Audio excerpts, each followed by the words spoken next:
Donc voilà. Et pour revenir à ma mère, tu sais que quand je dis, c'est vraiment pas du tout péjoratif, c'est lié à notre culture. Tu sais que ma mère appelait mon père papa. Elle l'appelait papa. Et pour moi, cette appellation n'était pas anodine. Ça connote une douleur d'abandon, une douleur d'abandon. Mon père était âgé d'au moins 15 ans de plus Ok. que l'âge de ma mère. Tu vois. Et elle elle se rapprochait plus, elle est plus proche des enfants en âge des enfants aînés de mon père. Oh oui, Tu je vois. vois. Oui. Et aîné de mon père. Mon père était souvent absent. Comme je t'ai dit, mon père était souvent absent. Ma mère n'a connu son père biologique qu'à l'âge adulte, vers ses 60 ans. Donc elle aussi, elle n'a pas eu un père présent. C'est ça. Tu vois la répétition? C'est ça. Avec ma propre répétition, où moi-même j'ai manqué d'un père. Exactement. Ah oui, ça Tu vois? ça se répète vraiment. Hein. Et ma mère se mariera très vite parce que sa mère était, je pense, tout aussi stricte. Elle était stricte et je pense que c'était difficile de supporter aussi les conflits chez elle à la maison parce qu'il y avait aussi tout ce contexte où sa mère vivait dans un annexe et avait la première femme de son beau-père, qui était là aussi. Ok. Donc tout ce contexte qui se rejoue aussi chez nous. Oui, c'est ça. Oui, Tu oui, vois, oui. elle se retrouve aussi dans cette même position, deuxième oui. femme et tout ça. Tu vois comment les liens, ça se pose très vite. Hein. Exactement. Et donc, ma mère va rejouer la relation de son propre père biologique, douleur d'abandon sur mon père.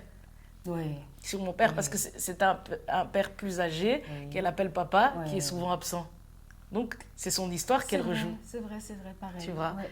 Et c'est la relation père-fille qui se rejoue. Et le pire, elle élèvera les enfants de mon père, comme ça a été le cas lors des disputes avec sa mère et son beau-père. Vraiment pareil, quoi. Ouais. Oh, wow. Ouais. Eh bien, c'est quelque chose. Et du coup, qu'est-ce que tu veux dire par là? Qu'est-ce que je veux dire par là? Ben, c'est par rapport à la répétition, tu vois. Ma mère a grandi avec, n'a pas grandi avec son père biologique. Ok. Oui. Et donc, c'est dans ce sens-là. Ok. Elle n'a pas grandi avec son père biologique et elle a élevé ses demi-frères. Elle a élevé ses demi-frères, les enfants de sa mère, qui sont ses demi-frères du côté du mari de sa mère. Ok. Du mari de sa mère. Et ici, elle élève les enfants de... Pareil. Elle élève les enfants de mon père qui ne sont pas ses enfants. Oui, c'est dans ce sens-là. Oui, voilà, je comprends. Elle élève les enfants de mon père qui ne sont pas ses enfants. D'accord. Enfin, j'ai grandi avec les filles de ma belle-mère, tu vois. Ok, d'accord. Ok. Qui ont été élevées par ma mère. Je vois. Et sa mère va divorcer du beau-père comme ma mère, avec une rivale aussi dans l'histoire, tu vois. Elle va divorcer parce qu'elle était rivale et ma mère aussi a une rivale. Oui, je vois. Et elle divorcera aussi d'ailleurs de mon père. Ouais. Le cercle vicieux est que tel que ma mère s'est mariée jeune, a quitté vite la maison, c'est comme ça que ça va se passer pour ma sœur, moi et mon autre sœur qui voudra sortir par la grande porte. Il y a une autre sœur qui voudra sortir par la grande porte, verra son mariage coutumier annulé parce que le compagnon ne s'est jamais présenté et ne s'était jamais séparé de sa femme. Ah oui, de sa femme, encore une histoire de rivale. Oui, ça revient. Tu vois, oui. Mon autre sœur a quitté la maison trop tôt et moi aussi j'ai quitté trop tôt. Oui, tout à fait. Comme ma mère. Tout à fait. Tu vois, cette histoire de boîte-là et du transgénérationnel. Oui, c'est fort. Hein? Ouais. Ok. Moi j'explose tout ce qui me hante. Je ne veux plus avoir affaire à eux. D'ailleurs, j'avais coupé et c'est Fabrice Docile qui m'avait ramené vers ma mère quand j'ai accouché du dernier. C'est lui, quand j'ai accouché du dernier. En soi, moi, Fanny, je suis comme Robin des Bois. Je suis comme Robin des Bois. Je vole chez les riches pour donner aux pauvres. Si mon histoire peut enrichir ceux qui portent et dépouiller ceux qui retiennent les personnes en otage, voilà. comme Psaume 82 par excellence. Tu sais, il dit, j'avais dit, vous êtes des dieux. On était des dieux parce que en fait, on faisait justice aux pauvres, aux orphelins et tout ça. Oh, et moi, oui. je joue les Robins des Bois et je joue les dieux en aidant au travers de mon histoire. Ah, ben voilà. Donc, j'attends qu'on prenne, moi, franchement, j'attends qu'on prenne mes cheveux, mes dents, ma photo, comme on a fait à Fabrice, et qu'ils fassent leur réunion ensemble. Ah, mais il faut en rire parce que... C'est vrai, mais oui. Voilà, détailler son histoire comme ça, sincèrement, je suis convaincue que ça neutralise toute cette puissance du mal. Tout ce que j'ai expliqué par rapport à la magie rouge, la magie noire. Et comme j'ai dit, tout ce qui est révélé est condamné, comme c'est écrit dans la Bible. Même effet que lorsque on révèle le secret en systémique. Même les systémiciens le disent. Hein. Oh, voilà, ok. Et donc, voilà. Eh bien, ok, donc tu exploses un peu ce qui te hante. Hein, c'est un peu ce qui se passe là. Et donc, mis à part le fait que ta mère l'ait dit à ton père, est-ce qu'elle a fait quelque chose de plus? Comme j'avais dit, on avait été à l'église, puis ça s'est rangé au rang du tabou, du secret. Okay. Ma mère a toujours fermé les yeux sur cette histoire d'inceste, sauf quand les choses n'allaient pas dans son sens. Elle ouvrait bien les yeux et la bouche aussi. Oh, oui. Un jour, je demande à ma sœur, pourquoi tu n'as jamais dénoncé ta situation à maman ou été à la police? Elle m'a dit qu'elle l'avait déjà, elle l'avait déjà vu dans son journal intime, mais n'a jamais réagi. Et une fois, quand mon frère est rentré en prison, elle avait aussi tenté de le lui dire. Okay. À part ça, mon frère lui avait renvoyé que maman nous élevait seuls. Donc, si elle le lui aurait dit, elle aurait pu en mourir. En plus, il renvoyait qu'elle avait des problèmes de tension. Moi, c'est ce qui m'avait été renvoyé. Donc, tu as une mère assez dépassée par la vie, qui est absente psychiquement, qui porte le poids de la vie. Et en tant qu'enfant, dans ce contexte, tu te vis comme un poids. Tu te vis comme un poids avec un père qui mène sa best life. Hein, quand il est dans les affaires, mon père, il était tout le temps entre les avions, entre le commerce et tout. Et comme je dis, qu'il y a plusieurs femmes, ce qui est en soi soutenu par la coutume, la culture, avec en plus, comme il avait les moyens, il s'occupait de ses parents, ses frères, les enfants de ses frères, sœurs. Et pour moi, en fait, je suis sûre encore que par rapport à ça, le rôle qu'il avait, c'est une histoire un peu, de toute façon, comme il explique, il a pactisé. Comme j'ai dit, les Kodia, c'est comme si, moi, l'argent, en fait, ce n'est qu'un prétexte, en fait. C'est comme si le fait de s'occuper de toutes ces personnes, c'est comme s'il il évoluait avec l'énergie de toute cette réalité familiale, tu vois. Oui. Et en 2019, quand j'ai été chez une des sœurs de mon père, cette tante m'a dit tu es la seule qui a pris le temps de nous visiter, de voir tout le monde. Et du coup, elle me propose, je peux te montrer comment on fait les affaires. Comme ça, tu vas aider toute la famille. Tu vois, elle me dit ça. Okay. Et entre-temps, quand je vais chez elle, elle habite une petite maison de pièces chez sa fille mariée, tu vois. Okay. Et ils ont beaucoup d'enfants, ils sont dans 2 pièces, ils sont assez à l'étroit. Et donc, je me dis, mais pourquoi elle ne fait pas ces affaires-là avec sa fille, tu vois, ça, ou elle-même, tu vois. Et je lui ai dit non merci. Je lui ai dit non merci parce que je pense que ce n'est pas les affaires comme on croit ou comme on pense. Oui, je vois. Tu vois. Pas des affaires traditionnelles. Hein? Pas des affaires au sens, on va dire, commercial et communal, voilà. Populaire. Non, moi je crois c'est vraiment dans le sens traditionnel. Quoi. Oui, c'est ça. Et donc, comme je disais, ma mère absente psychiquement, dans le déni, mon père absent physiquement, même psychiquement. Hein. Tu vois, quand j'expliquais sa réaction, quand il va, on lui apprend les choses, il met pas ses enfants en sécurité et toutes ces choses.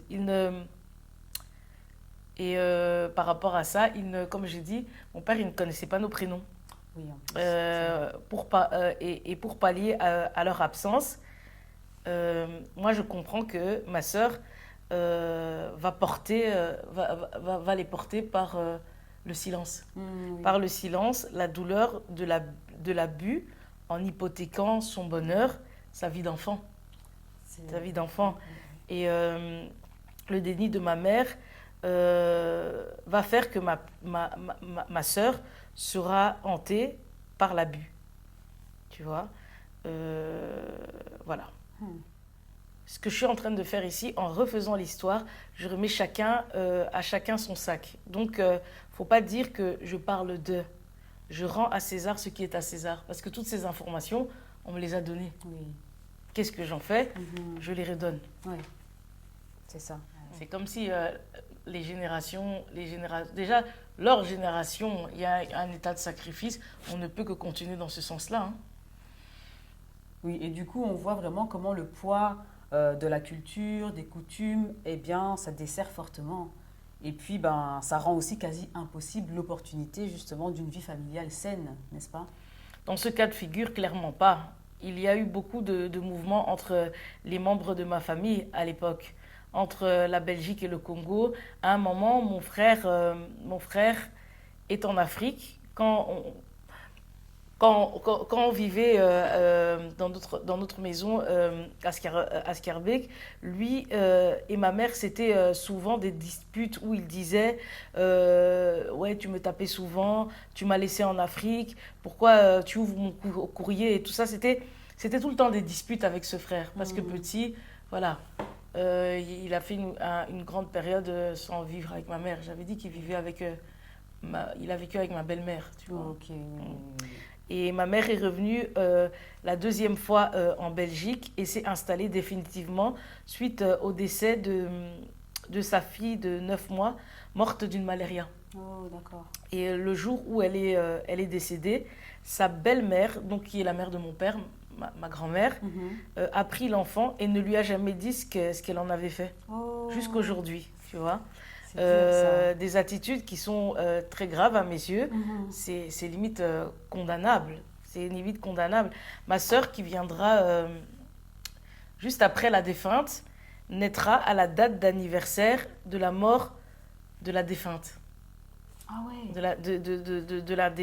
Du défunt enfant Oui. décédé à 9 mois. Très bien. Et on appelle ça en psychogénéalogie, j'en ai déjà parlé, un syndrome d'anniversaire. Donc la naissance de ma sœur et la douleur d'un deuil non fait. Oh, oui. La douleur d'un deuil non fait. Et on va lui donner à cette sœur le même nom et prénom que la défunte. Et qui plus est, c'est le nom et prénom de la première femme de mon père. Oh, Oui, waouh. tu vois. Oui. Moi, pour moi, c'est un poids très lourd. Et cette sœur, sa vie n'a pas été évidente. Elle n'a pas été évidente. Tout ça, ma mère le remarquera au moment où je lui demande de faire mon arbre généalogique. Tu vois. Okay. C'est à ce moment-là qu'elle se rend compte que ma sœur est née sa date de naissance est liée à la date de la mort de son enfant oui. juste avant. Ah, donc la date de naissance de ta sœur est liée à la date où... Non. La date, oui, la date de naissance de ma sœur est liée à la date de naissance de la mort de l'enfant de 9 mois de ma mère. Donc à la date de la mort, alors? Oui, à la date de... Ou bien à la date de naissance? Oui, les deux. Ma sœur, par exemple, c'est comme si moi, je nais... aujourd'hui, on est le combien? J'invente. On est le 15, on est le 14 novembre. On est le 14 novembre 2000. Et en fait, mais on est sœurs. Ouais. Toi, t'es morte, par exemple, le 14 novembre 1990. Ok. Toi, t'es morte. C'est donc la date de mort de la sœur précédente, de la première sœur, on va dire. Voilà. Date de mort. Oui, Okay. la date de mort de la sœur précédente. Ok. Donc, voilà. Et donc, j'ai demandé aussi à ma mère pourquoi tu as donné le nom et prénom de ta rivale à ta fille. Et elle a dit... Qu'est-ce qu'elle m'a dit? Papa avait choisi, c'est ça? Non, c'est la coutume. Ah oui, d'accord. C'est la coutume. On doit tout... On est robotisé jusque... Chez nous, c'est des... Nous, la coutume, c'est notre intelligence artificielle. C'est ça. C'est notre IA. Il n'y a plus besoin de réfléchir. Ouais. Et pour en revenir à mon frère, j'en ai entendu des trucs qui m'ont fait pleurer à son sujet. Quand elle vivait avec la première femme de mon père, c'est une connaissance à la famille qui nous a raconté. Et encore une fois, je me suis retrouvée là. Je me suis retrouvée là encore à injecter en fait des situations qui vont me traumatiser, tu vois. Et elle disait que quand il était en Belgique, parce qu'à un moment il est en Belgique, ma mère retourne au Congo parce que la première femme de mon père voulait juste ne pas la voir là. Et donc elle lui a dit de rentrer. Et en rentrant, voilà, donc mon frère était resté. Et la connaissance de la famille nous disait que quand elle venait le voir à un moment, des fois en hiver, il avait des chaussures trouées. Et la belle-mère lui aurait laissé dormir dans la cave. Tu vois, il demandait de l'argent à cette connaissance, tu vois. Et il était négligé. Elle expliquait que des fois, il pouvait regarder les autres manger. Et c'était comme ça pour tous ceux qui n'étaient pas nés de la première et qui vivaient avec elle, tu vois. Donc, en fait, on veut seulement regarder la partie de l'iceberg, coutume, mais en dessous, on se ment, quoi. Tu vois, on se ment. On donne, tu vois comment on donne tellement de pouvoir à ces règles absurdes, quoi. Et donc, à la maltraitance s'ajoute le fait d'avoir été lui-même abusé, et tu dois appeler tout ça famille. Je peux pas. Je peux pas. Mon frère, quand il retrouve sa mère, j'ose comprendre que c'est un enfant brisé. Bien sûr. C'est un enfant brisé. Il se dispute avec ma mère par rapport aux décisions de mon père. C'est lui qui décidait de tous les mouvements. Tu t'imagines, il décidait de tous les mouvements alors qu'il vivait avec personne. Là, tu parles de qui? De mon père. Ok. Il décidait de tous les mouvements au sein de la famille alors qu'il vivait avec personne. Chez les Moulouba, c'est patriarcat, tu vois. C'est les hommes qui prennent les décisions, avec ici un père qui prend des décisions sur ce qu'il ne connaît pas. Mais c'est normal. La coutume. Ouais.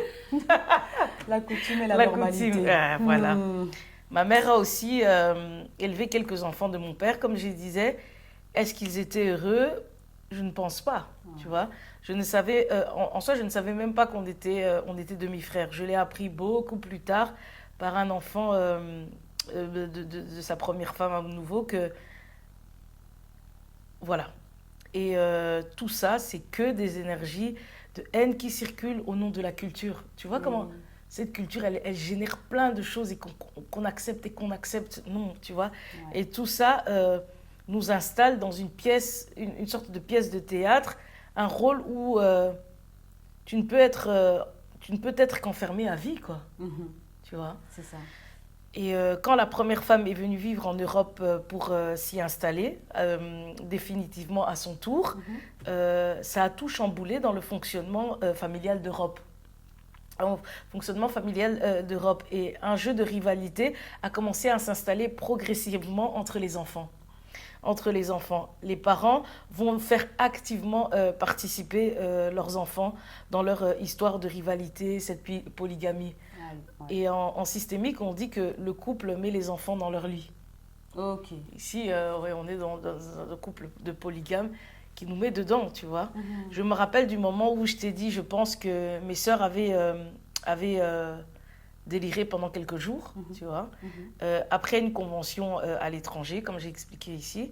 Je ne sais pas pourquoi, mais quelques temps après cette période, j'ai accompagné mon frère chez celle qui a été intronisée à ma date d'anniversaire.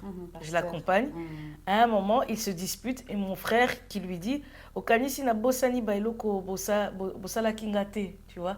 Et de nouveau, je suis là. Ouais. J'assiste à ça, tu vois. Donc en gros, est-ce que vous pensez que je n'ai pas oublié ce que vous m'aviez fait? Oui, en fait. L'abus. Ah oui, c'est vrai que je parle en lingala. Oui, désolée. Oui. Et donc, ce qui est bizarre, il y a cette dispute-là, mais quelques temps après, il a commencé à prier avec eux, jusqu'aujourd'hui. Ah ouais. Jusqu'aujourd'hui. Et tu t'imagines bien que j'ai été le trouver par rapport à ça. Et il m'a répondu, je pense que c'est comme ça que j'avais appris par rapport à lui. Parce que je lui avais demandé pourquoi tu avais dit ça. Et Non, non, non, c'est pas par rapport à ça. C'est pas à ce moment. Oui, non, j'avais demandé longtemps après. Parce que la période là, en 90, j'ai 10 ans, je n'ai pas encore découvert le truc. C'est vraiment longtemps après, je crois que je lui avais demandé et je m'étais rappelé la dispute et il n'avait pas nié. Ok. Et donc, après ça, il s'est un jour retrouvé à être dans leur église et il expliquera que lors d'une prédication où on parlait de l'histoire de Joseph, que, il expliquait que les frères présents, les enfants de ma belle-mère, lors de cette invitation à cette église, lui auraient demandé de choisir entre eux ou ses frères et sœurs, enfants de sa mère, de choisir. Donc, tout ce désordre, tu dois te réaliser et grandir avec ça. C'est mission impossible. C'est vrai. C'est vrai. Et du coup, une vie familiale saine dans ce désordre, c'est effectivement quasi impossible. Et donc, me demander de garder tout ça, alors que, en fait, en soi, avant, j'étais juste, j'en avais pas conscience. C'est ça. Dans le deuil, tout ça se réveille. Mais il faut que je le sorte. Bien sûr. On venait à me faire des agressions, mais voilà.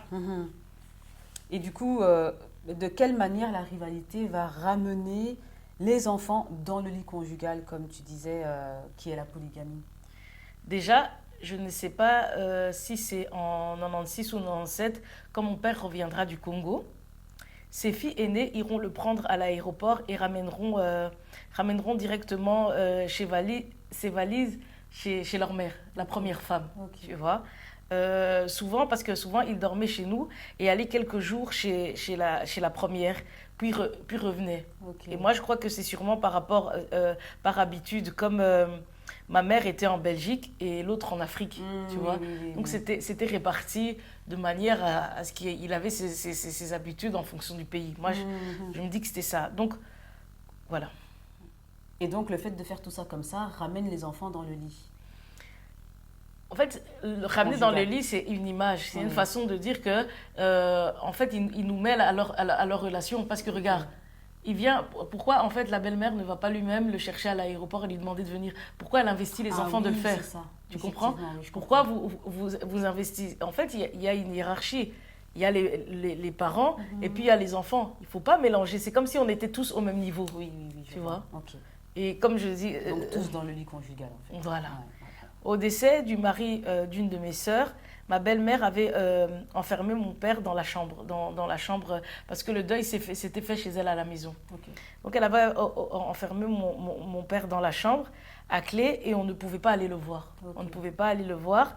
J'avais demandé à ma sœur endeuillée si je pouvais aller voir mon père. Elle m'a répondu c'est pour moi que tu es venue, pas lui, tu vois. Donc tu es en deuil. Mais tu es toujours actif dans la rivalité. Mais les autres, dont mon frère et sa femme, étaient rentrés. Et tout ça, en fait, aussi pour expliquer que, en fait, il y avait un moment, ce qu'il mettait en avant, c'était dans le sens parce qu'on ne venait pas beaucoup voir papa. Mais moi, en fait, j'ai envie de dire, et à un moment aussi, mon frère qui ne m'avait pas prévenu que mon père était mort, alors qu'on était tous super proches, et il m'a dit, oui, mais vous ne venez pas souvent le voir et tout ça. En fait, encore une fois, où on mélange les choses, c'est mon père, c'est ma relation avec mon père. Même si je viens le voir une fois par année, c'est pas ton problème, en fait, tu vois. Et voilà, c'était pour expliquer un peu ça. Et donc là aussi, c'est une deuxième attitude qui ramène les enfants dans le lit conjugal. Exactement, en fait. Tu vois. Parce que tu es en deuil, mais tu as le temps de me dire non, tu vas pas aller voir papa. Ce papa-là, tu nous interdis pourquoi? Voilà, tu vois. Et donc, il y a également du côté de ma mère nous a bassiné toute notre vie avec cette histoire de rivalité des autres, les enfants. Elle nous a bien ancrés dans ses problèmes de couple, ma mère, tu vois. Et donc, oui, en soi, en faisant ça, elle vous a mis aussi dans leur lit conjugal. Et du coup, suite à ça, les enfants continuent aussi à y rester.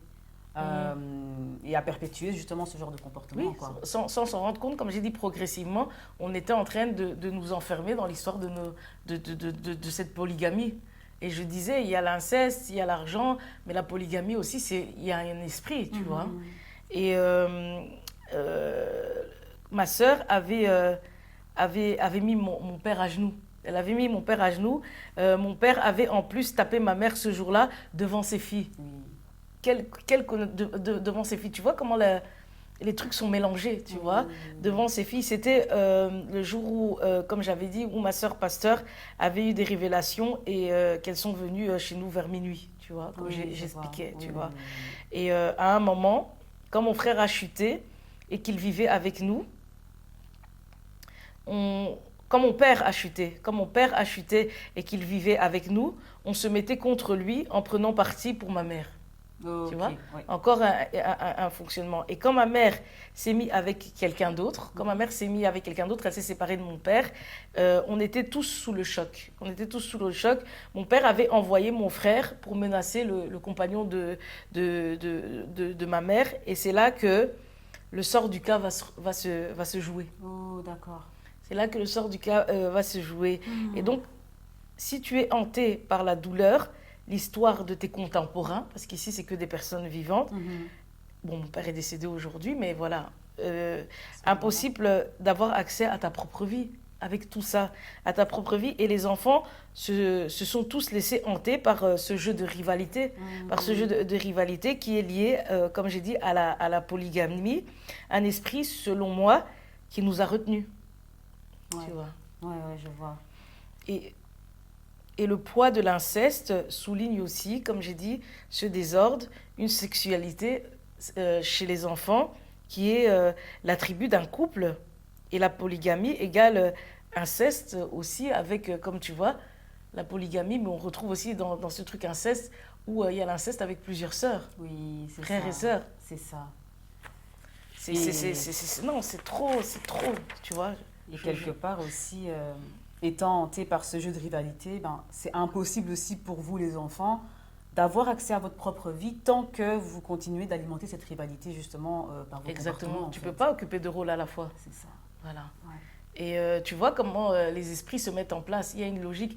Nous, on va aller à l'église, on va juste chasser et tout ça. Mais il faut comprendre la logique. Parce que si la logique, tu ne la comprends pas, tu fais une cure d'âme, on prie pour toi et tout, des trucs comme ça. Mais si ton schéma, c'est ta façon de penser, tu peux faire toutes les cures d'âme que tu veux, ça ne sert à rien. Et en plus, dans la Bible, on dit que quand tu fais ça, ça revient encore plus fort. Donc, il faut faire attention. Moi, je crois en la puissance de l'exorcisme et tout ça, de tout ça, mais le contexte, si tu ne comprends pas ce qui t'agit, en fait, ça empire pour moi. Ça. Et l'inceste est une abomination et les parents qui vous font entrer dans leur réalité, tout ça soutenu par la coutume, la polygamie, des règles traditionnelles jamais remises à jour. Pendant que les autres sociétés s'émancipent, évoluent chaque jour, on reste passif comme des esclaves. Les Africains, ici le Congo, a selon moi une temporalité différente. On a un retard de 400 ans sur le monde, comme les 400 ans d'esclavage du continent africain, j'ai l'impression. Oui, tout à fait.